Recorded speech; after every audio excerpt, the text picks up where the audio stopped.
వికారాబాద్ జిల్లా Parigi union bank manager gold loan ఇచ్చేందుకు నిరాకరిస్తున్నారని రైతులు ఆగ్రహం వ్యక్తం చేస్తున్నారు. గోల్డ్ పౌచుల కొరత ఉన్నందున బంగారు తాకట్టుపై రుణాలు ఇవ్వలేమంటున్నారని చెబుతున్నారు.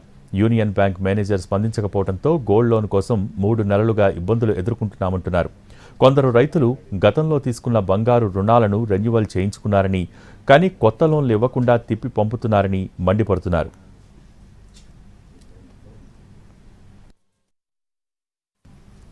ప్రైవేట్ ఫైనాన్సులతో బ్యాంకు మేనేజర్ కుమ్మక్కై గోల్డ్ లోన్ ఇవ్వటం లేదని రైతులు అనుమానం వ్యక్తం చేస్తున్నారు. యూనియన్ బ్యాంక్ సమీపంలో గోల్డ్ లోన్లు ఇచ్చే ప్రైవేట్ కంపెనీలున్నాయని, వారితో కలిసిపోయారని ఆరోపిస్తున్నారు.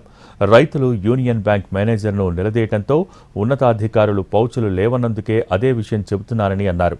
జాతీయ బ్యాంకుల్లో బంగారు రుణాలపై వడ్డీ తక్కువ ఉంటుందని, ప్రైవేట్ కంపెనీల్లో ₹2 వరకు ఉంటుందని వాపోతున్నారు.